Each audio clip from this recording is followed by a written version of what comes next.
Te damos la bienvenida de parte de nuestra querida iglesia Palabra de Vida.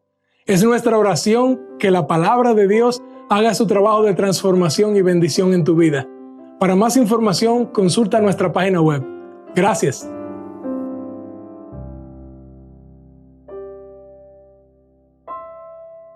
Bueno, estamos ahí en Primera de Pedro, capítulo 4, ¿lo ven ahí?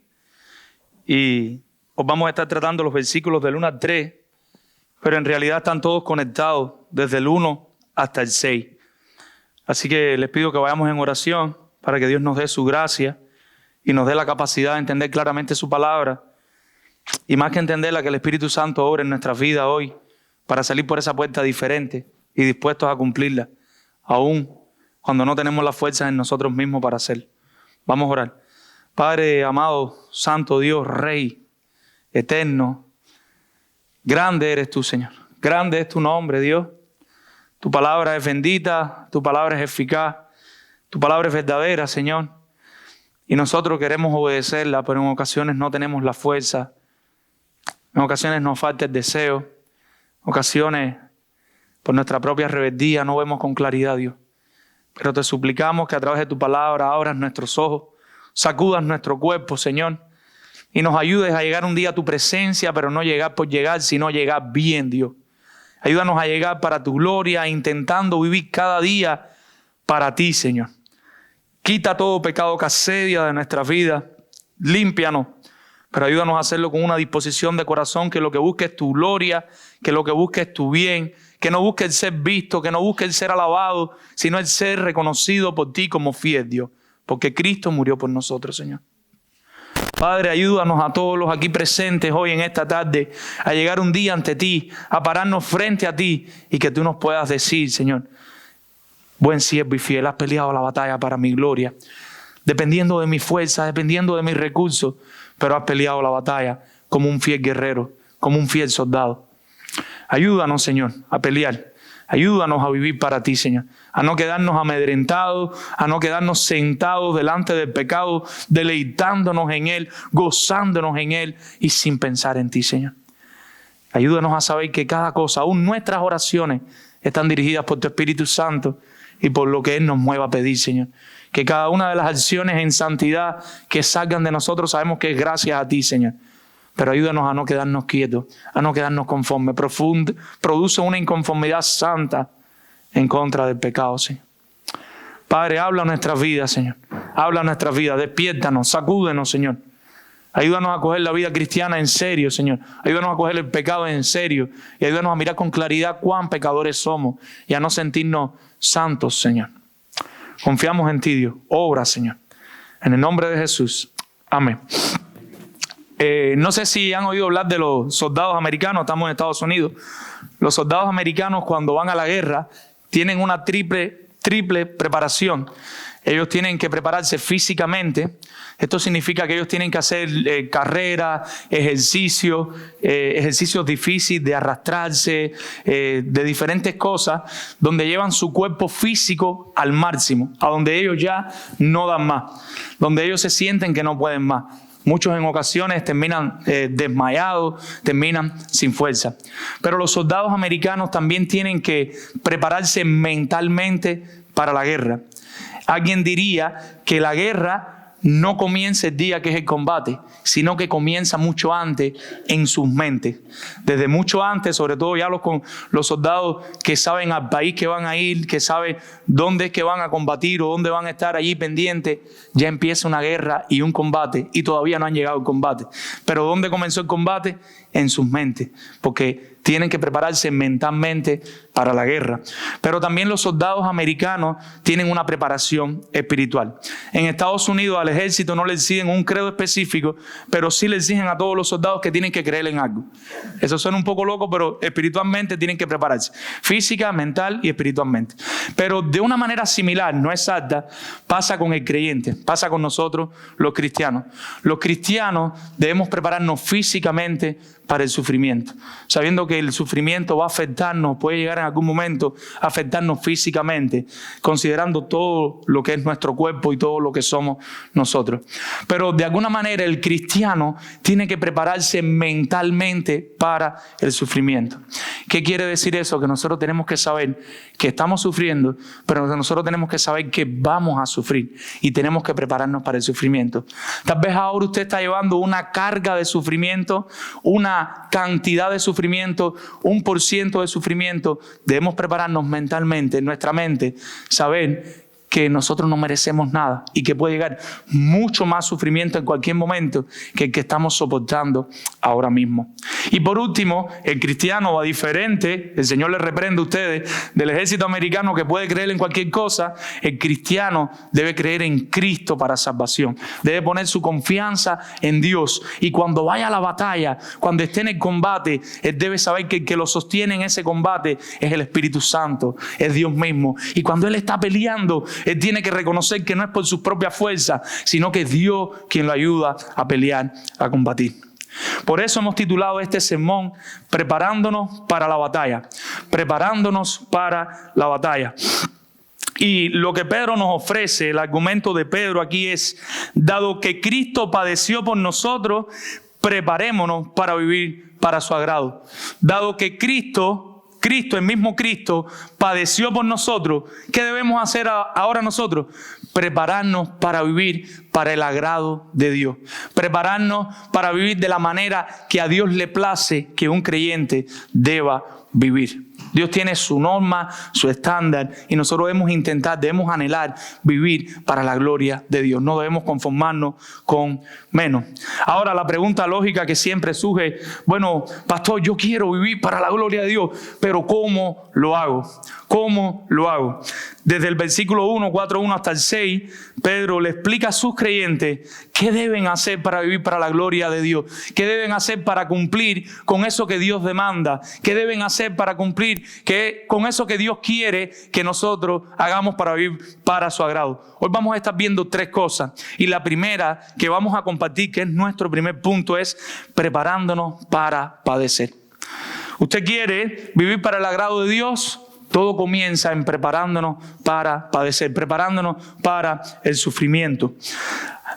Nosotros venimos trabajando el capítulo 3, los versículos del 18 al 22, pero están conectados desde el capítulo 3, versículo 8, y venimos trabajando todo un contexto que no ha terminado.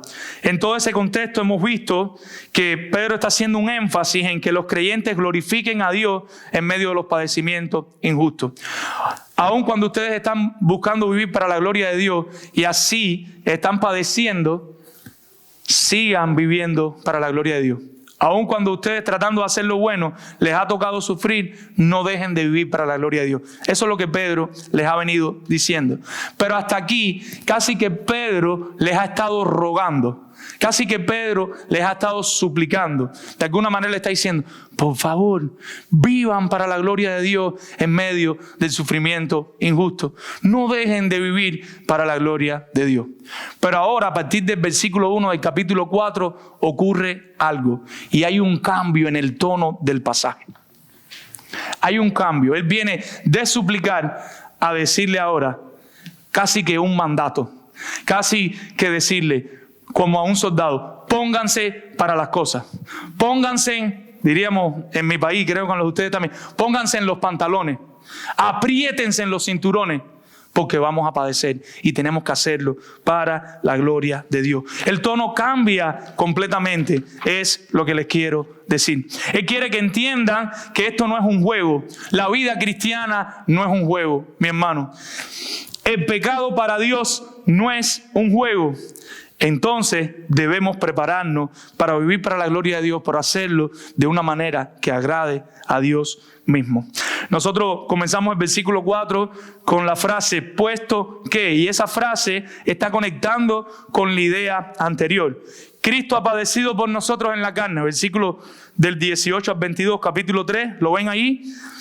Recordemos la humillación de Cristo padeciendo hasta la muerte, pero al mismo tiempo recordemos la exaltación de Cristo, reinando con toda autoridad sobre todas las cosas. Cristo se humilla, muere, Cristo es exaltado por el Padre y reina. Y después de decirle eso, le dice, puesto que Cristo ha padecido por nosotros, padeciendo hasta la muerte. Así el creyente un día descansará de las aflicciones, pero antes, como Cristo, sufrirá en su cuerpo de manera real. El creyente va a padecer en la carne de manera real. El sufrimiento en el cristiano no es una opción.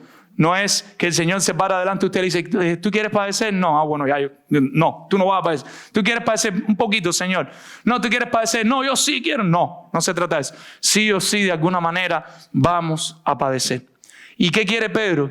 ¿Qué le está diciendo a sus oyentes? Y hoy el Señor nos está diciendo a nosotros a través de su palabra, por el poder del Espíritu Santo, prepárense para padecer. Pero cambió el tono, ya no les está robando, ya les está diciendo, pónganse para las cosas, porque vamos a padecer. Vivamos para la gloria de Dios. ¿Y cómo continúa diciéndoselo? Puesto que Cristo ha padecido por nosotros en la carne, ¿qué dice? Vosotros también, armaos del mismo pensamiento. Cristo padeció, ahora ustedes traigan a su mente el mismo pensamiento. Prepárense mentalmente para el sufrimiento, porque ustedes también van a sufrir, les está diciendo Él. Aquí creo que está el centro de este versículo, de este primer versículo que estamos analizando. La palabra armaos en el original significa equiparse, prepararse, y es una palabra que tiene connotaciones militares, un lenguaje como el que vemos en Efesios con la armadura de Dios, en Tesalonicenses y en diferentes pasajes que vemos que se hace referencia a ceñirse los lomos, a apretarse los cinturones, a ponerse la armadura. Algo similar está pasando aquí con la palabra armaos. Pedro está usando un lenguaje marcial que indica que se necesitan disciplinas y agallas para vivir la vida cristiana, sobre todo teniendo en cuenta que el creyente va a sufrir. Y como le decía, el sufrimiento no es opcional. Los creyentes debemos armarnos, prepararnos con el pensamiento de que el sufrimiento es inevitable. Y la palabra ahí para pensamiento es idea o consideración. Debemos traer a nuestra mente, debemos considerar desde ahora, right now, que vamos a sufrir, vamos a padecer. No es una opción. Yo creo que ahí es donde empieza la preparación en la mente. Si nosotros consideramos desde ahora que aunque nosotros guardemos los 10 mandamientos, aunque nosotros no sepamos los 66 libros de la Biblia de memoria, aunque nosotros vengamos a la iglesia, que es súper vital y súper importante todos los domingos, nosotros vayamos a los grupos de vida todos los viernes o los miércoles, o vengamos a la escuela de siervo y sierva, todo lo que hagamos, no importa, vamos a padecer, no es una opción. Cuando el sufrimiento llegue, si nosotros consideramos eso, no nos va a tomar de sorpresa. Cuando llegue el sufrimiento, usted no se va a preguntar, ¿y por qué a mí? ¿Por qué me está pasando esto a mí? Como los soldados se preparan para la batalla, así los creyentes debemos prepararnos para el sufrimiento. Y debemos prepararnos desde ahora, aunque el combate no haya empezado. Ahora Pedro no los deja con esa nota solo de consideren que van a sufrir, sino que les explica el privilegio de prepararnos de esa manera. Y vamos a continuar con el versículo 1. ¿Y cómo lo dice él? Amados del mismo pensamiento, punto y coma. Pues quien ha padecido en la carne terminó con el pecado. Y ustedes pueden preguntarse, bueno, ¿y qué significa esto? Que no pecaremos más, que nos vamos a morir y por eso no vamos a pecar más. Esto ha suscitado diferentes comentarios, como siempre, y diferentes interpretaciones. Vamos a tratar de darle una que creemos que encaja con el espíritu del texto. Algunos plantean que el sufrimiento aquí se refiere al sufrimiento de Cristo. O sea, Cristo es el que sufrió, pero la objeción a esto es que Jesús nunca pecó. Y dice el texto, pues quien ha padecido en la carne terminó con el pecado. Cristo nunca pecó. No podemos pensar que está hablando aquí de Cristo. Otros se refieren a los cristianos, pero en el sentido del poder del pecado, como lo hace Pablo en Romanos 6:7, que el pecado ya no los va a dominar. Ahora tenemos que entender que cuando Pablo en Romanos 6 está hablando en un lenguaje metafórico, haciendo referencia a una muerte espiritual. Cuando el creyente es bautizado, muere espiritualmente al pecado y sale a vivir una nueva vida. Pedro no está hablando de la muerte en un lenguaje metafórico. Pedro está hablando de la muerte en un lenguaje real. Y nosotros no podemos, en la interpretación teológica de Pedro, de Pablo, ponerle encima de la de Pedro, sino que tenemos que entender qué Pedro está diciendo. Y Pedro está hablando literalmente de la muerte. La noción aquí no es que los creyentes hayan muerto con Cristo, sino que deben seguir a Cristo en su vida diaria, consintiendo en el sufrimiento. No es morir con Cristo, es padecer por Cristo, es sufrir. Como Cristo sufrió, sufrir también nosotros. Ahora Pedro no está hablando de la palabra pecado, que es la palabra que conocemos como hamartía, como un poder, sino para referirse directamente a actos de pecado que luego va a describir de manera literal. Quizás la interpretación más lógica, y es la que pensamos, es pensar que Pedro se refiere a creyentes que deben prepararse para el sufrimiento, viendo el compromiso de sufrir como una evidencia de que han roto con una vida de pecado. No se trata de que los creyentes que sufren hayan alcanzado la perfección sin pecado, como si no pecaran en absoluto después de sufrir. Lo que Pedro enfatiza es que aquellos que se comprometen a sufrir, aquellos que voluntariamente soportan el escarnio y la burla por su fe, muestran que han triunfado sobre el pecado. O sea, el creyente que aún sabiendo que va a sufrir, que va a padecer, aún sabiendo que se van a burlar de él y decide vivir para la gloria de Dios, intenta vivir para la gloria de Dios, ese creyente ya ha roto con el pecado. Y ese es el sentido en nuestro texto, eso es lo que significa. ¿Por qué han roto con el pecado? Dejando de participar en las actividades ilegales de los incrédulos y han soportado las críticas que han surgido de tal decisión, que lo dice más adelante. Y no es en esta predicación en la que viene, pero nosotros vamos a ver que cuando usted toma esta decisión radical, los que ya la tomaron saben de lo que estoy hablando, los que no la han tomado lo van a tener que vivir. Muchas personas se van a empezar a apartar de usted, muchas personas los van a empezar a cuestionar, muchas personas los van a empezar a juzgar. Cuando usted decida vivir un cristianismo real, un cristianismo para la gloria de Dios, usted va a ser criticado, usted va a ser censurado, aún por sus padres, en ocasiones por sus hijos, por sus hermanos. En ocasiones usted no va a ser del agrado de las personas y otros familiares sí dicen, ¿por qué? Él sí, le trajeron un regalito a él y a mí no. ¿Por qué yo le caigo mal? Porque decidiste vivir radicalmente para la gloria de Dios. Pero aún así quieres seguir llevando esa vida. Y eso es lo que está pasando en nuestro texto.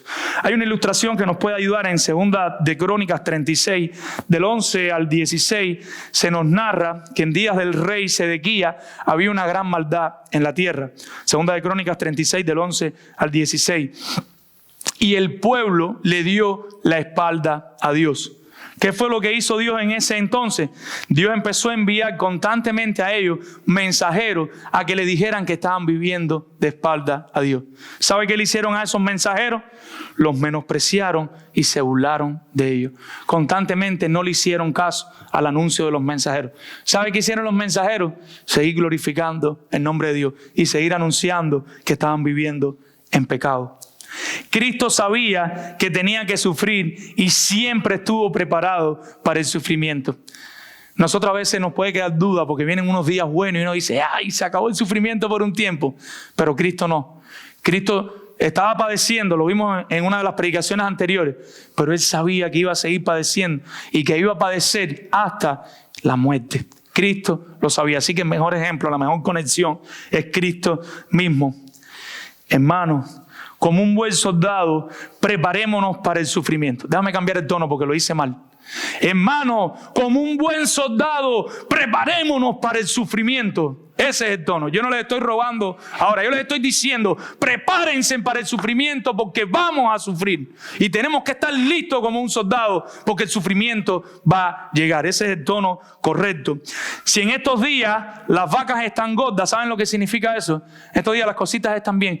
Prepárense porque en algún momento puede que las vacas no estén gordas. Y aún así tenemos que seguir glorificando el nombre de Dios y seguir viviendo para la gloria de Dios. Porque a veces cuando las cosas están bien, es muy fácil hacer las cosas bien. Pero cuando las cosas están mal, cuando la soga aprieta, es difícil vivir para la gloria de Dios. Y empezamos a ceder al pecado. Empezamos a querer mentir. Empezamos a querer contaminarnos con el pecado. Yo lo único que ruego es que el Espíritu Santo le dé la gracia para vivir y me la dé a mí también, porque yo no estoy exento para vivir para la gloria de Dios en tal situación. Si ya estás padeciendo, porque sé de muchos hermanos que me pasan texto en la semana, que están luchando con el cáncer, que están luchando con diferentes situaciones de matrimonio, que están luchando con pérdidas de familiares. Si ya tú estás en medio del sufrimiento, es mejor morir. Escuche bien, es mejor morir. Es mejor ir a la guerra pensando que vas a morir y regresar vivo que no creer que mereces vivir y regresar muerto. Si tú estás padeciendo ahora mismo por Cristo para vivir para la gloria de Dios, es mejor que pienses que vas a morir, pero vas a morir para Cristo y no pensar que vas a vivir de otra manera. Por último, si a pesar de la presión del grupo, a pesar de la presión de la familia, no cedes a tus convicciones, pues gloria a Dios, ya rompiste con el pecado. Y puedes decir, gracias Señor, gracias. Si a pesar de que ya te convertiste y empezaste a tomar decisiones radicales en tu vida, empezaste a dejar de ver cosas que antes veías, empezaste a dejar de hacer cosas que antes hacías, empezaste a dejar de padecer en eventos que antes participabas y por eso te empezaron a dar la espalda, te empezaron a juzgar, no importa, gloria a Dios porque ya rompiste con el pecado. Pasemos a nuestro segundo punto. Dado que Cristo padeció por nosotros, preparémonos para vivir para su agrado. Dijimos, punto 1, preparándonos para padecer. Segundo punto, preparándonos para hacer la voluntad de Dios. Y leamos el versículo 2. Para no vivir el tiempo que resta en la carne conforme a la concupiscencia de los hombres, sino conforme a la voluntad de Dios. En ocasiones nosotros llegamos a alguna casa y vemos en la pared algunas instrucciones. Por ejemplo, hay casas que tienen como un cuadro y dice, quítese los zapatos, no salten en los muebles, hablen bajo. Y esas reglas pueden variar de hogar en hogar. O sea, las reglas de mi casa no son las mismas del pastor Mario, no son las mismas que la casa del pastor Fidia. Si usted llega a mi casa y usted le salta en los muebles a mi esposa, le va a dar un infarto. Ella no lo quiere. Pero cada cosa cambia de acuerdo a la cultura. Los cubanos son un poco resabiosos con los muebles y con la limpieza.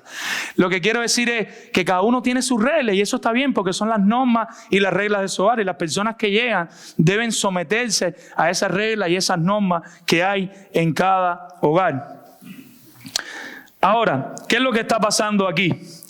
Esta lista contiene la voluntad de los dueños de esa casa, lo que les agrada.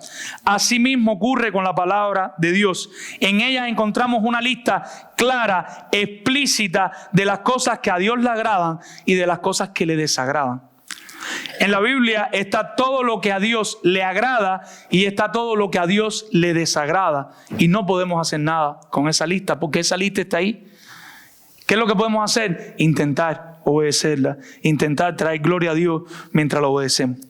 Versículo 2, Pedro da el propósito de todo lo que hemos venido hablando y es creyentes que se preparan para vivir haciendo la voluntad de Dios, sino conforme a la voluntad de Dios. Final del versículo 2. Pedro está diciendo en este texto, ya no vivamos el tiempo que queda deseando intensamente lo prohibido.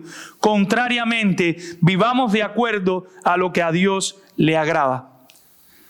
Ya no vivamos el tiempo que nos queda haciendo lo prohibido, sino que vivamos este tiempo que nos queda buscando la gloria de Dios. Hay una palabrita clave aquí que es, traté de leérselo ahorita y no pude, vamos a ver, vamos para allá. Concupiscencia. La palabra concupiscencia es una palabra que denota un intenso deseo. normalmente significa desear algo intensamente, pero en este contexto sugiere malos deseos. Es desear intensamente lo que a Dios no le agrada, para no vivir el tiempo que resta en la carne conforme a desear intensamente lo que a Dios no le agrada, sino conforme a la voluntad de Dios. A estos creyentes Pedro le pide que no gasten los días que le quedan en la tierra viviendo para el pecado. Es como si le estuviera hablando a un soldado: pónganse fuerte, no cedan, peleen. Lo contrario a vivir para el pecado es vivir conforme a la voluntad de Dios. Todo pecado que el creyente comete es un acto de desobediencia a Dios. Cualquier pecado que usted comete, el más mínimo, es un acto grande y terrible en contra de la obediencia de Dios. A veces nosotros creemos que hay pecaditos que a Dios no le importa. Cada pecado que nosotros cometemos es un pecado, es un acto de terrorismo en contra de la santidad de Dios. Tanto en el Antiguo como en el Nuevo Testamento se afirma esto. Por ejemplo, en el Antiguo Testamento, Salmo 51:4 dice el salmista, el salmista reconoce que ha pecado contra Dios. Él sabe que él ha pecado contra Dios. En el Nuevo Testamento tenemos el Sermón del Monte, en Mateo 7, del 24 al 27. Y Jesús dice esto y hace esta advertencia a sus oyentes acerca de la desobediencia. Recuerden este texto que está en una cancioncita. El que oye las palabras y las hace es el hombre prudente que edificó su casa sobre la roca. Dice que vinieron lluvias, vinieron los ríos crecidos y vinieron vientos y golpearon. ¿Y qué le pasó a la casa? Se cayó. La casa se cayó. La casa no cayó. Ahora, el que oye estas palabras y no las hace es el hombre insensato que edificó en vez de sobre la roca, sobre la arena. Y vino lluvia, vino río, vino viento. ¿Y qué le pasó a la casa? Se desbarató, se destruyó, porque estaba sin fundamento sólido, no estaba sobre Cristo y por eso se derrumbó. Mateo 7:21 advierte el Señor: no todo el que me dice Señor, Señor, entrará en el reino de los cielos, sino aquel que hace la voluntad de mi Padre que está en los cielos. O sea, hay una voluntad clara en la Biblia. Nosotros no podemos vivir la vida como yo hago lo que yo quiera, lo que yo entienda. No, Dios ha expresado en su palabra qué debemos hacer y qué no debemos hacer. Pablo recuerda en Romanos 12:2: no os conforméis a este siglo, sino renovaos por medio de la renovación de vuestro entendimiento, para que comprobéis cuál es la buena voluntad de Dios. ¿Cómo es? Agradable y perfecta. Hay una voluntad de Dios. No podemos tapar el sol con un dedo. John MacArthur dice: la esperanza de los cristianos es dejar de pecar algún día en el cielo, ya que esa es la meta. El propósito para su salvación tiene fuertes implicaciones para ellos hoy día. Así que deben no vivir el tiempo que resta en la carne conforme a la concupiscencia de los hombres. Schreiner dice: los creyentes están llamados a sufrir en el sentido de que están llamados a hacer la voluntad de Dios y apartarse de una vida de pecado. Una de las maneras de hacer la voluntad de Dios es apartándonos del pecado. ¿Quieres hacer la voluntad de Dios? Empieza a luchar contra el pecado. Empieza a alejarte de todo lo que sea pecado. En la Biblia se habla de esta palabra, voluntad de Dios, en dos sentidos. En un sentido activo y un sentido pasivo. Cuando la Biblia habla de la voluntad de Dios en un sentido activo, está hablando de la elección, está hablando de los decretos, de los propósitos de Dios. Esos son inalterables. O sea, la voluntad de Dios en un sentido activo no hay manera de que se cambie. Pero la Biblia también habla de la voluntad de Dios en un sentido pasivo. Y en un sentido pasivo es cuando habla de lo que Dios le agrada y está demandando que el creyente haga. Y aquí es un sentido pasivo. Pablo dice, Colosenses 4:12, me encanta esto, y habla de Epafra, dice: Epafra oraba para que ellos estuvieran firmes, perfectos y completos en todo lo que Dios quiere. ¿Cuál era la oración de Epafras en Colosenses? Que aquellos santos vivieran de una manera que a Dios le agradaría. Yo diría, qué oración más bella, ¿eh? Si alguien te pregunta, mi hermano, ¿por qué quiere que ore por ti? Mi hermano, ora para que yo pueda vivir conforme a la voluntad de Dios. Para que yo pueda agradar a Dios con cada decisión que tomo. Para que yo pueda vivir de una manera que a Dios le agrade. Esa sería una buena oración. Esa sería una oración preciosa, excelente. Juan, hablamos de Pedro, lo dice aquí, hablamos de Pablo, hablamos de Jesús. Ahora dice el apóstol Juan, 1 Juan 2:16, porque todo lo que hay en el mundo, deseos de la carne, deseos de los ojos, vanagloria de la vida, no proviene del Padre, sino del mundo. Dios no tiene nada que ver con el pecado. En Él no hay pecado, ni tiene nada que ver con el pecado. Nuestro problema es que no nos preparamos para hacer la voluntad de Dios. ¿Dónde está el problema? En que nosotros en ocasiones no queremos ni prepararnos. No es que no nos preparamos, es que no queremos ni prepararnos para vivir para la gloria de Dios. Primero, somos dados a los extremos. ¿Y qué quiero decir con esto? Que nosotros bien somos los más legalistas del mundo y vemos todo como si dependiera de nosotros mismos, o bien nosotros somos los más antinomianistas del mundo, antinomos, antiley. Somos unos liberales que viven como quiera, porque no importa, ya Dios me perdonó, yo estoy lleno de gracia, yo puedo hacer lo que yo quiera, yo puedo pecar, que Dios, hay pecado suficiente. A Dios no le agrada eso.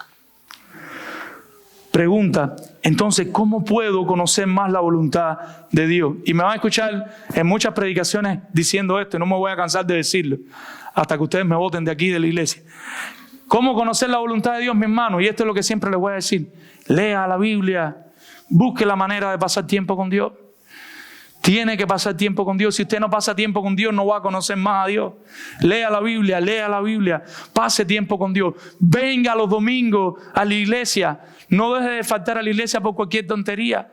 No, es que estaba muy agotado. Descanse en otro momento. Venga el domingo a la iglesia. El domingo es el día del Señor. Venga a adorar a Dios siempre que se pueda. Busque la manera de venir el domingo a la iglesia a adorar al Señor. Busque la manera de unirse a un grupo de vida. Hasta ahora todas las referencias que me han llegado de los grupos de vida es que están siendo tiempos geniales, tiempos maravillosos para la gloria de Dios. Los hermanos se están conociendo, los hermanos están conociendo más de la palabra. Está habiendo un compañerismo bien hermoso. Se están ya preocupando unos por otros, orando los unos por los otros. Únase a un grupo de vida para que pueda conocer más al Señor. ¿Cómo puedo conocer más la voluntad de Dios? ¿Qué debo hacer? ¿Qué más debo hacer? Y es muy sencillo. Deje de alimentar la concupiscencia. Deje de alimentar esa concupiscencia. Ponle un alto a nuestra alma. Tenemos que llegar al momento que nosotros nos paremos con nosotros mismos, con nuestra alma y le digamos, alma mía, ya basta. Usted está lidiando con un pecado y sabe cuál es. Y eso no quiere decir que lo va a vencer al momento, porque hay un proceso, hay una guerra. La batalla no es, en ocasiones no es de un día. Hay batallas que han durado 72 horas, pero hay batallas que han durado 7 años.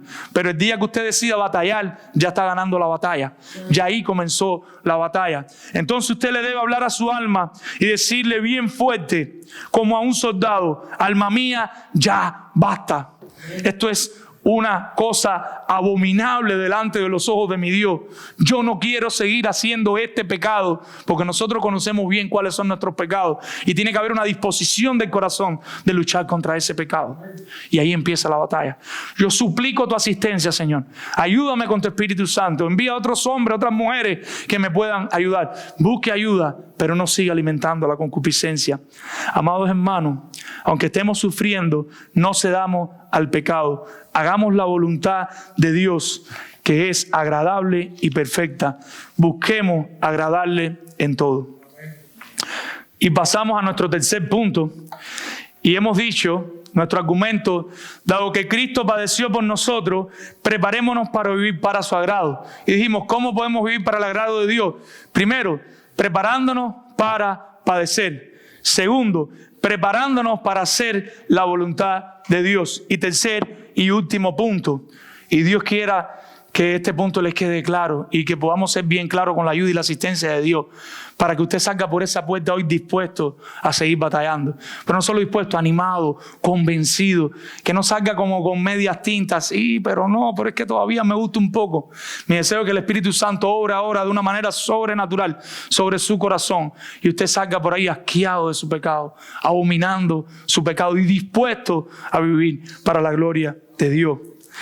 Y el tercer punto es preparándonos para romper con el pecado. preparándonos para romper con el pecado. Versículo 3, vamos a leerlo. Baste ya el tiempo pasado para haber hecho lo que agrada a los gentiles, andando en lascivias, concupiscencias, embriagueces, orgía, disipación y abominables idolatría. Baste ya, dice Pedro.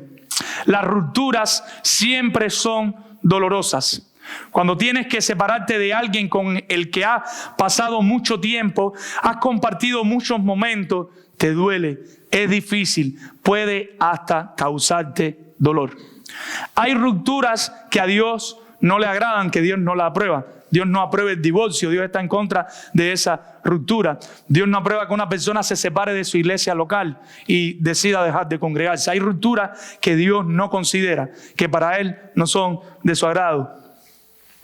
Pero hay otras que son imprescindibles, que son vitales para la vida del creyente, y esta es una de ellas, y es la ruptura con el pecado. Tenemos que divorciarnos del pecado y hacer que el pecado firme el papel legal y tener testigos si nos hacen falta, pero tenemos que romper con el pecado que nos está asediando de una vez por todas. Pedro se lo expresa a sus oyentes así: baste ya, suficiente. Esa es la traducción en el original. Suficiente. Lo voy a decir. Anymore. Se acabó. Ya. Baste ya. No sigas pecando. ¿De qué manera quiere que se lo digamos? Baste ya. Seguir jugando contra ese pecado. Ya no hace falta más. En otras palabras, hasta aquí se acabó. Ya no más. ¿Y qué es lo que debe parar? Y dice: el tiempo pasado para haber hecho lo que le agrada a los gentiles. La palabra gentiles en el griego es etnos, como hablar de un pueblo, una multitud, una etnia. Antiguamente se usaba para referirse a los pueblos que no fueran el pueblo de Israel. Pablo lo hace en Romanos, pero aquí Pedro le está hablando en la mayoría gentiles. Así que aquí entendemos hacer a los gentiles a todos los que no creen en el Señor, porque sería ilógico hablar gentiles.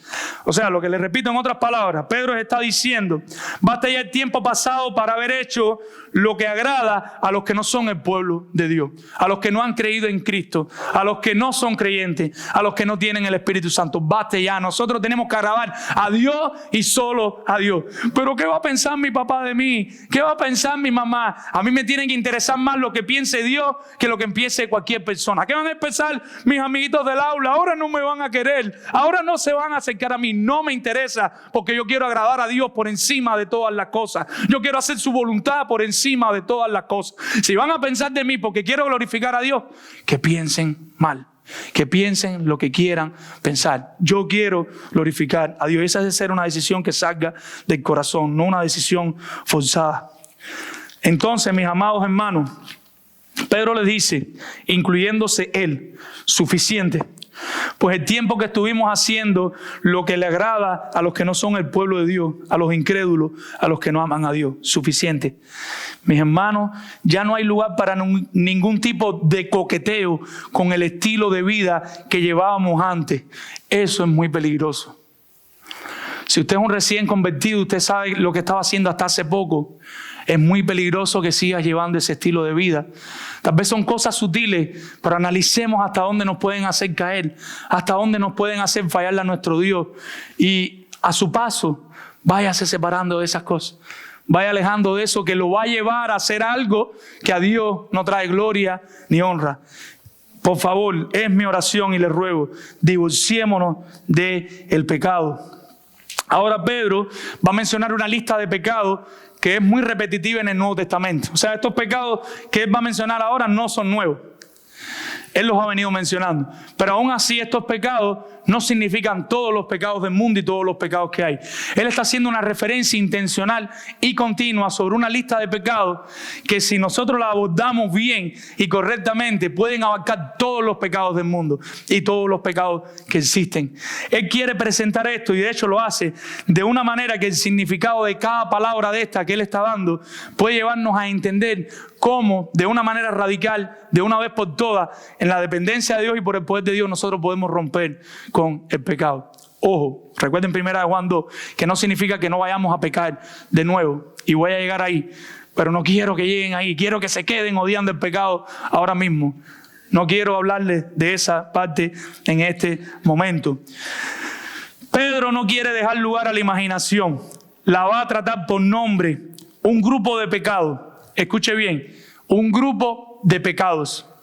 No un grupo de cositas ahí que hacen daño. No, pecado. Un grupo de cosas que manchan el nombre de Dios. Un grupo de cosas que Dios odia y aborrece. En contraste con el versículo 2, un grupo de prácticas que aún no son parte o que no son parte de la voluntad de Dios. Son prácticas en las cuales ellos no debían andar. Y la primera de esa lista, la primera palabrita, ¿cuál es? Es la palabra lascivia. La palabra lascivia denota una ausencia de frenos. Como un carro que se va sin freno, traiga a su mente esa imagen. Pero Pedro la utiliza para describir a quienes se dedican a un vicio desenfrenado sin restricciones de ninguna clase. Algunos la traducen como libertinaje, como una tolerancia desenfrenada por el placer sensual. Cuando él dice aquí, baste ya, rompa ya, haciendo lo que le agrada a los no creyentes, el primer pecado de él es este. Y es el pecado de empezar a tolerar las cosas que a Dios no le agrada y seguir sin freno tolerando y tolerando y tolerando y no hacer nada con el pecado que ya reconocemos que está en nosotros y que a Dios no le agrada, sobre todo en el área sensual, que pudiera ser hermana, prima hermana del área sexual.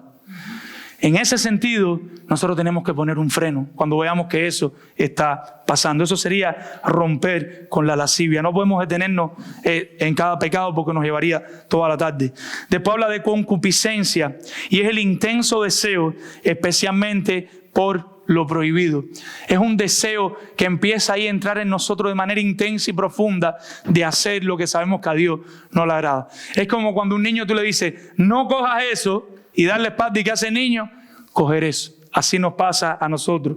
Y así empieza la concupiscencia. Y esto es un pecado bien importante porque este está relacionado con todo. Lo que quiere es satisfacer los apetitos carnales. Este sería el motor impulsor del pecado de arriba y de todos los demás. Todo empieza en la concupiscencia. Todo empieza en el intenso deseo. Cuando nosotros vamos a pecar, no es el día que pecamos. Ese pecado, ¿cuándo comenzó? Mucho antes, cuando le empiezas a desear, empiezas a coquetear con él. Esa sería la concupiscencia. La concupiscencia es el imán generado por nuestro propio pecado que desea fuertemente lo que a Dios no le agrada. Y en una u otra medida todos tenemos ese pecado. En una u otra medida a todos nos va a llegar el deseo en algún momento de hacer lo que a Dios no le agrada. No hay nadie que va a escapar de eso. Por eso tenemos que conocerlo bien. Para cuando eso pase, saber cuál es el nombrecito del pecado. Se llama, repita conmigo, concupiscencia, aunque lo diga mal. Pero apréndaselo y que no se lo olvide. Para cuando llegue, sepa que ahí empezó la batalla. Que la batalla no es cuando está la otra persona que no es su cónyuge desnudo en una cama. O está en la televisión, ya las imágenes que usted no debe ver. No, la batalla empieza mucho antes, cuando empieza el deseo. Ahí es donde hay que cortarle la cabeza a la serpiente. Este pecado es muy importante conocerlo, ya le decía, porque todos comienzan aquí. El tercero es la embriaguez. Es un pecado conocido por casi todos, que es la borrachera. Es como ver un vino burbujeante y tiene que ver con la intoxicación del cuerpo. Exceso de vino sería la traducción. En el Antiguo Testamento, en Deuteronomio, cuando Dios le está dando ahí en Deuteronomio los estatutos y leyes a su pueblo, hay un capítulo que él lo titula Diversas Leyes, Deuteronomio 21, y habla cuando uno tiene un hijo rebelde y porfiado. En Deuteronomio 21, es como Dios diciéndole al pueblo, en caso de que usted tenga un hijo rebelde y porfiado, que usted ha hablado con él, usted lo ha disciplinado, usted ha tratado con él y el hijo no le hace caso, Antiguo Testamento, no vayan a hacer eso hoy, no hacer, lo vamos a ver al final.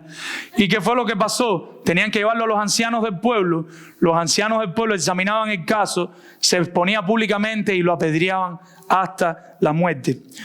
¿Cuál era el pecado de este muchacho? Eran dos que van de la mano, porque el principio es el mismo. Y el pecado de este muchacho era que era glotón y borracho. Era una persona sin freno. Era una persona glotona y borracha. Imagino que gastaba, hacía todo lo que quería con los recursos de su familia. Llegaba borracho, tal vez maltrataba a su familia. Quién sabe si hasta peligrando la muerte. En tal caso debía llevarse y debía ser apedreado. Gracias a Dios por Cristo, ahora eso no pasa a nosotros. Pero el pecado, ¿cuál es la respuesta del pecado? La muerte. A Dios no le agrada el pecado. No le caigan a piedra a sus muchachos. Vamos a llegar al final, antes que lo hagan. La consecuencia era la muerte. No sabía y no quería el muchacho darle freno a sus pecados. Cuarto, orgías. Se refiere a participar en fiestas bestiales y desenfrenos. Ustedes tal vez hay muchos santos, pero tal vez hay algunos aquí que vivieron antes de ahora sin ser cristianos y saben de fiestas en Europa, en diferentes lugares donde las personas viven abiertamente y libremente el pecado y no les da pena. Hacen orgías, no se avergüenza. Aquí en Estados Unidos también pasa, hacen casas, fiestas terribles. No quiero mencionar nombres ni cosas, pero ustedes saben lo que es orgía.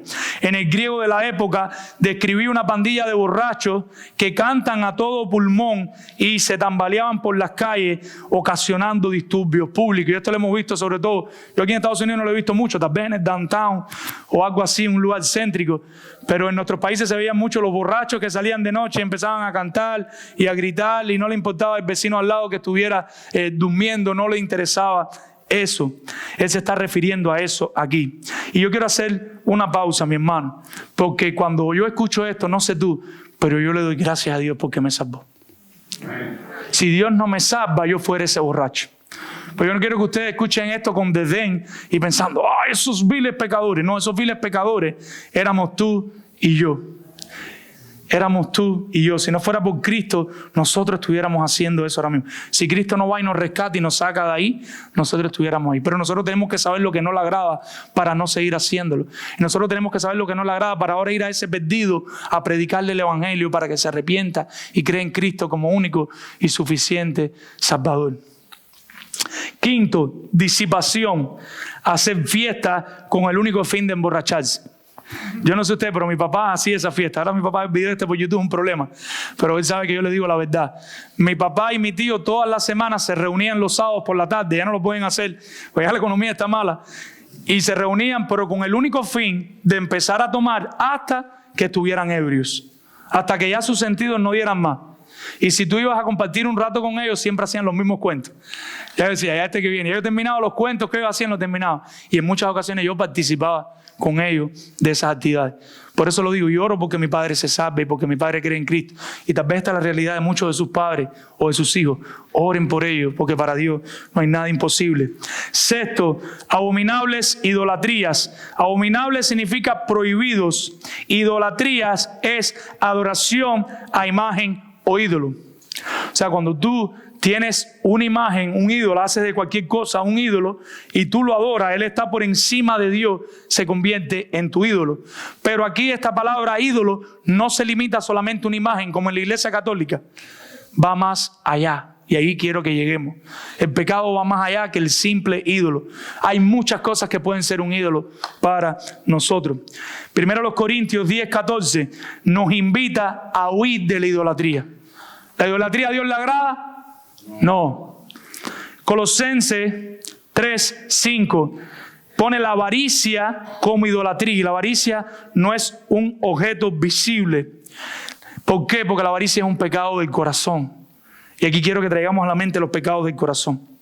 Y esta ilustración la usé en el grupo de vida y la he ido tratando de ir mejorando, pero la uso en varios lugares porque para mí explica esto con mucha claridad.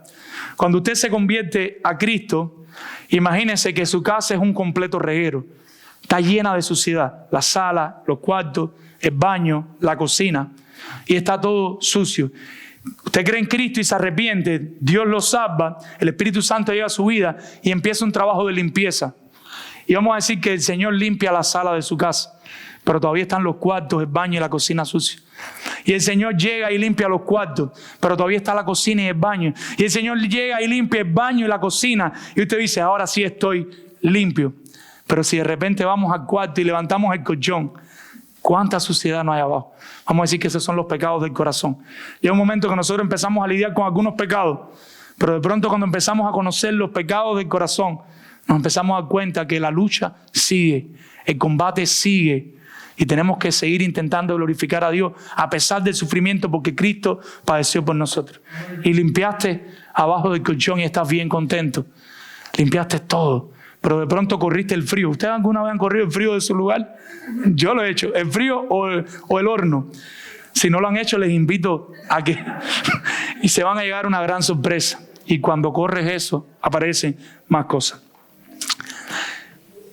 Mis hermanos, esta semana descubrí 2 pecados, que no los descubrí, yo los tenía, pero yo no sabía cuán profundo los tenía. Mi amada esposa me mandó una predicación de la paciencia del pastor Miguel Núñez, tal vez algunos de ustedes la escucharon, y yo sabía que yo era impaciente. Yo lo sabía, pero yo no sabía, yo de verdad no entendía hasta dónde yo podía ser una abominación para las personas que me escuchan. Y no quiere decir que se va a solucionar mañana, así que ténganme paciencia, porque voy a seguir siendo impaciente, pero veo con más claridad. Lo que le digo es que la idolatría va más allá de solo la imagen, y el pecado va más allá de los pecados visibles, de borrachera y de todas estas cosas que conocemos. Hay más pecados, pero a medida que lo descubra, córtele la cabeza a la serpiente. Y así le pudiera seguir hablando de cosas. El Señor Jesús advierte en Lucas 21:34. Mirad también por vosotros mismos, escuche bien, lo puse en un cuadrito, que vuestros corazones no se carguen de glotonería. ¿A dónde va la comida? ¿El corazón? A la barriga. Pero él dice que vuestros corazones no se carguen de glotonería. Y dice, y embriaguez. Hasta donde yo sé, la bebida pasa y llega al hígado y daña el hígado. Se filtra por el hígado y pasa a los riñones. No va al corazón. Pero sin embargo, ¿qué dice? Él no está hablando en un lenguaje médico. El Señor Jesús está hablando en un lenguaje espiritual. Y Él dice que todo, ¿dónde empieza? ¿Dónde empieza la glotonería y la borrachera? En el corazón. Y no se carguen de glotonerías y embriaguez. Escuche bien, amadas esposas, amadas hermanas. Lo digo con gracia y con amor. Y de los afanes de esta vida. ¿Recuerdan a Marta? Afanada y turbada. Pero hay ocasiones que hay que parar y buscar lo mejor. Hay ocasiones que hay que dejarle escoba por la Biblia. Hay ocasiones que hay que parar los niños un ratico por un libro. Hay ocasiones que hay que parar y ir para la iglesia el domingo, para el grupo de vida, hacer la comida más temprano, o si hay la oportunidad de comer en un McDonald's, comer en un McDonald's. ¿Por qué? Porque también puede ser un pecado los afanes de esta vida. Y venga sobre vosotros aquel día y va a haber un juicio. Y aquí es donde está el problema del pecado. Si nosotros estamos pecando abiertamente y sin dolor contra Dios, es muy probable que usted no tenga el Espíritu Santo. Y si usted no tiene el Espíritu Santo, usted tiene que saber que un día usted se va a parar delante de Dios y usted va a ser juzgado. Y si usted no es cristiano, usted va a ir a un lugar de tormento por la eternidad. Usted va a vivir la vida entera en un infierno. Y eso no es nada agradable, según la Biblia. Por eso, mi hermano, como un soldado, ya dejé de rogarle, ahora voy a hablarle fuerte. Lucha con el deseo de pecar. Lucha cuando estés pecando y arrepiéntete cuando peques. Lucha con el deseo de pecar. Sabes que estás ahí, que vas a pecar. Lucha con eso. Sabes que ya estás pecando. Lucha ahí mismo también. Tienes lo que no debes tener, ya vas por el trago que no debes tener. Ya tú sabes que ese sobra. Lucha, suplícale que tú no quieres seguir pecando, que te ayude a soltar el vaso, que te ayuda a soltar el bistec de más que te vas a comer, porque tal vez es glotonería o es cualquier otra cosa. Hay muchos pecados. Lucha en ese momento, que solo sea lo suficiente. Pero si de casualidad no pudiste y caíste, arrepiéntete en Cristo el perdón de pecado y síguele suplicando que te ayude con esa lucha. Un hermano dijo, y gracias a Dios, pero no puedo luchar con el pecado porque Él me vence. Y es real. Si nosotros vamos tú a tú con el pecado, ¿qué va a pasar? El pecado nos va a ganar a nosotros. ¿Recuerdan a José? Traemos la ilustración a José. Cuando la esposa de Potifar se le desnudó, ¿qué él hizo? Salió corriendo. Ese no es el momento de luchar. Ese es el momento de correr y salir. Entonces, ¿qué hacer? Pedro ya les respondió: busquen hacer la voluntad de Dios. La mejor forma de luchar contra el pecado es buscar hacer lo que a Dios le agrada. Buscar hacer la voluntad de Dios. El combate contra el pecado es progresivo, es poco a poco, no siempre sale de un golpe. La Biblia de Estudio de la Reforma comenta dejen de pecar de manera progresiva buscando hacer la voluntad de Dios. A medida que tú quieres agradar más a Dios, a medida que tú buscas más la voluntad de Dios, poco a poco tú te vas alejando del pecado. Porque tú lo que quieres es agradar a Dios. A medida que tú inviertes menos tiempo en aquello que no le agradaba a Dios, inviertes más tiempo en esto que le agrada a Dios, progresivamente tú te vas alejando de cierto pecado. Esta ilustración ya la usé, pero la tengo que repetir. Imagínense en una pecera con 2 peces. Y tenemos el pez que no quiere hacer la voluntad de Dios y el pez que quiere hacer la voluntad de Dios. ¿Qué hacemos? Si nosotros dejamos de echar comida de manera radical, se mueren los 2 peces. Pues lo que tenemos que hacer es echar el alimento del pez que quiere hacer la voluntad de Dios y desnutrir el pez que no quiere hacer la voluntad de Dios. Trata de interpretar eso, mi hermano, y que eso llegue a su corazón. Ahora, ¿cuál es el peligro de todo lo que hemos venido hablando? Y es que, como les dije, nosotros somos dados a los extremos. Y bien nosotros podemos tender a irnos al legalismo y pensar que nuestra santidad depende de nosotros. Cuando yo le estoy diciendo luche contra el pecado, no es compárate con el hermano, no es pero mira el hermano lo que está haciendo, no es ahora sí, ya yo no tomo nada, o ya yo no me emborracho nunca, o ya yo no miento nunca. No estoy hablando de eso. Ese es el extremo del legalista. Un verdadero creyente sabe que lo que él está haciendo es gracias a Dios, es por el Espíritu Santo. ¿Y para quién es la gloria? Para Dios. Y Dios le va a llevar a no compararse, porque nosotros podemos pecar, es un pecado para que no se sienta mal cuando lo haga, o siéntese mal, pero hay gracia y perdón en Jesús. Cuando te comparas con alguien más, pero mira, yo estoy haciendo esto y el otro no está haciendo lo otro, encuentra descanso en Cristo, si lo estás haciendo, porque nuestra medida, nuestra máxima no es el hermano del lado. Nuestra máxima es Cristo. Nosotros queremos ser como Cristo. Ahora, por otro lado, está el libertinaje. Y es vivir una vida sin ley ni restricciones. Y nos olvidamos que habrá un juicio. Por otro lado están estas personas que les hablé, que algunos de ustedes, todos tenemos un legalista adentro. Todos lo tenemos de alguna manera. Pero cuidado, que muchos podemos tener un libertino adentro, una persona que quiere vivir sin ley. Dicen que han creído en Cristo, pero quieren seguir haciendo lo que hacían antes y cómo vivían antes. Y voy a traer una ilustración clara con 2 cosas. Por ejemplo, voy a hablar de las dos, pero voy a hablar primero de la bebida y del baile. Voy a hablar sin tapujos para traer claridad. La Biblia en ninguna parte dice que no se puede beber. Yo no puedo decirle otra cosa porque la Biblia no lo dice. En el Antiguo Testamento se bebía vino. Cuando el vino se fermenta, no puedo andar en esto a toda profundidad, podemos hablarlo personalmente en otra ocasión, en otra predicación. Cuando el vino se fermenta, llegaba a emborrachar a las personas. Tenemos varios casos en el Antiguo Testamento de personas que se embriagaron. ¿Correcto? Ahora hay una forma de beber el vino no fermentado que no embriaga, que es como decir el fruto de la vid. Muy probable que vamos a beber un día en la presencia del Señor. Ahora la Biblia constantemente advierte a no mezclar bebidas fuertes, a no beber de más, a que si de casualidad te emborracha, no te levantes de nuevo a seguir la embriaguez. O sea, bíblicamente yo no les puedo decir, beber es pecado, pero a Dios no le agrada la borrachera. A Dios no le agrada la embriaguez. Y Él lo dice claro, que seamos llenos ¿de qué? Del Espíritu Santo. Ya no os embriaguéis con vino. Más claro que eso, mi hermano, el agua, en el cual hay disolución, sino más bien antes ser llenos del Espíritu Santo. Entonces, dejando claro la bebida, y hay un espacio para la libertad cristiana. Yo no bebo. Yo decidí voluntariamente. Antes de convertido, yo entendía que la vida no era pecado, y un día me tomaba una cerveza con mi papá. En un momento determinado, por diferentes razones, decidí de manera radical, como no me hace falta para mí, para el bien, ni para ser feliz, ni quiero que mi hijo lo haga un día, decidí dejar de hacerlo. Pero hay una libertad cristiana. O sea, hay otro hermano que tal vez decide algo diferente. Ahora voy a hablar de otro ejemplo. ¿El baile es pecado? Porque yo dije que yo tenía el vicio del baile y tal vez traje confusión la semana pasada. O sea, el baile por sí solo no es pecado. Usted puede en su casa bailar con su esposa, bailar con sus hijos. Pero cuando me refería al baile, y no quiero traer más confusión, sino traer claridad, es cuando uno utiliza el baile para autopromoverse o cuando uno no puede estar sin bailar. Si alguno de ustedes jóvenes ha estado en el mundo, saben que el baile se usa para eso. Quieres estar de discoteca en discoteca. Estás muerto de cansado y estás dispuesto a ir en carro, en bicicleta, a no sé cuántas distancias, una fiesta, porque esa es tu máxima. Tú no tienes gozo en Cristo. Cristo ahora no es tu rey y tú necesitas bailar. A ese baile era el que me refería. Hay una libertad en cada hogar. Tal vez hay hogares aquí que prefieren no poner ni un cha-cha-cha. Cada cual hace lo que sea. Tal vez hay otros que les gusta escuchar música cristiana un poquito más movida, y no música secular.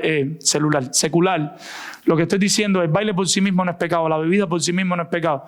El pecado está en cómo utilizamos las cosas, para qué las hacemos. En todo nuestro máximo, nuestro gozo y nuestro bien, ¿quién debe ser? Cristo.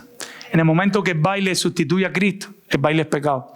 En el momento que la bebida sustituye a Cristo, la bebida es pecado y se ha convertido en un ídolo. A mí me gusta la comida. No sé si se han dado cuenta. Lucho con eso. En el momento que la comida sustituye a Cristo, la comida es pecado. Pero normalmente hay personas que vamos a comer más que otras. Y eso está normal. Nosotros tenemos que conocer nuestro corazón. Espero no haber traído más oscuridad que claridad. Dios permita. Termino con esto y oro. Hermanos, amados hermanos, preparémonos para romper con el pecado. Preparémonos para hacer la voluntad de Dios. Y teniendo en nuestras mentes que padeceremos, dado que Cristo padeció por nosotros. Vamos a orar. Padre, Señor, gracias por tu palabra, porque es verdad, Señor. Gracias porque tú eres bueno. Gracias porque tú eres fiel. Gracias porque tú estás al control de todas las cosas, Señor. Padre, yo te imploro, Señor, porque nosotros somos dados a irnos a los extremos, a irnos a la esquina, a lo que no quedó claro, Señor. Si algo yo te pido, yo te suplico que les quede claro a mis hermanos hoy, es que cuando nada más piensen en pecar, Señor, que sepan que es algo claro, que a ti no te agrada, que no trae gloria a tu nombre, que ahí mismo rompan con el pecado, que empiece esa lucha espiritual orando, suplicándote que les ayude a no pecar, Señor. Pero si por diferentes circunstancias llegan al pecado, ayúdales a seguir clamando ahí en el pecado, Señor. Pero Padre, si por alguna circunstancia ceden y caen, levántalos, sacúdelos y que descubran cuán limpios son en Cristo. Y como le dijo Cristo a la mujer, que se vayan y que no pequen más, Señor. Padre, yo te suplico, te ruego que nos ayudes a autoexaminarnos, a mirar dentro de nosotros mismos y reconocer cuáles son los pecados con los que te estamos fallando y que no sigamos viviendo a la ligera, Señor.